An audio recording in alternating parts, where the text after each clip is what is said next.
Bonsoir à tous et bienvenue dans ce point de l'actualité. Le Premier ministre reçoit le soutien du groupe parlementaire RHDP de l'Assemblée nationale. Il le félicite pour les nouvelles fonctions qu'il occupe à la primature. Ahmed Bakayoko a échangé avec ses élus de son parti hier. Le chef du gouvernement et ses députés se sont dit disposés à se mettre ensemble pour la réussite de sa mission. Mahama Traoré.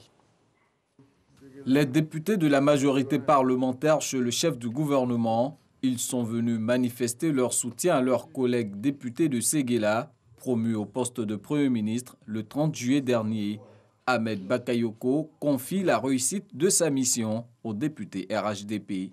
Le poste de Premier ministre, quel que soit le régime présidentiel ou parlementaire, dans les faits, c'est un poste qui appartient aux députés. Parce que si un Premier ministre ne peut pas faire avancer ce texte, s'il ne peut pas les faire voter par les députés, mais évidemment qu'il ne peut pas gouverner, il ne peut pas exercer. J'ai besoin de vous non seulement pour nous aider à conduire la politique du président Ouattara, j'ai besoin de vous pour réussir à bien capter les vrais besoins des populations. À l'issue de la rencontre, les députés RHDP rassurent le nouveau Premier ministre de leur engagement. Vu qu'il vient à peine d'être nommé comme Premier ministre de notre République, il était de bonne loi que nous, députés de la majorité présidentielle, nous venons nous témoigner toute notre gratitude, tout notre soutien et l'accompagner dans sa mission. Les députés de la majorité présidentielle seront à ses côtés pour que cette mission qui lui a été confiée puisse se réaliser pour le bonheur des Ivoiriens, et nous repartons réconfortés du message fort qu'il nous a donné. Merci au Premier ministre de nous avoir mis en confiance. À notre tour, nous le garantissons, nous le rassurons de ce qu'il peut compter sur nous. Le RHDP compte 150 députés sur les 252 que compte l'Assemblée nationale. Le docteur Akiwumi Adesina, réélu à la présidence du groupe de la Banque africaine de développement. C'est à l'issue d'un vote à 2 tours qu'il a été choisi à l'unanimité. Il a recueilli la totalité des suffrages exprimés par le Conseil des gouverneurs.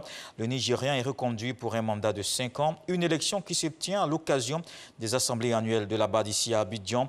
Le bilan de Adesina a jugé satisfaisant. La banque a conservé sa note AAA attribuée par toutes les grandes agences mondiales de notation pendant 5 années consécutives. Didier Vie et Thiébissou vont bénéficier du programme de renforcement de la voirie urbaine. Au total, 10 km de bitume à réaliser dans chacune de ces 2 communes.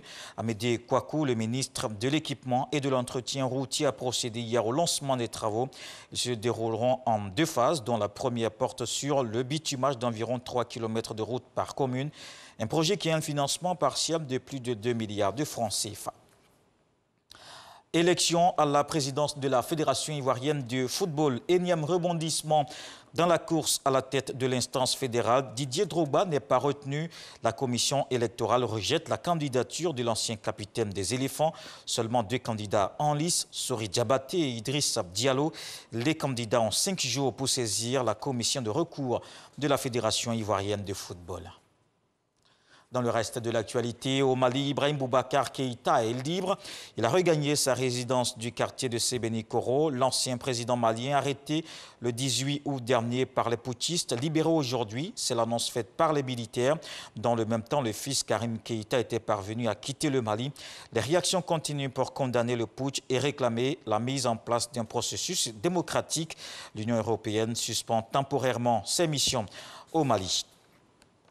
Et puis en Russie, pour terminer, Alexei Navalny est toujours plongé dans un coma artificiel dans un hôpital à Berlin. Les médecins allemands estiment qu'il a été empoisonné, mais la Russie dément.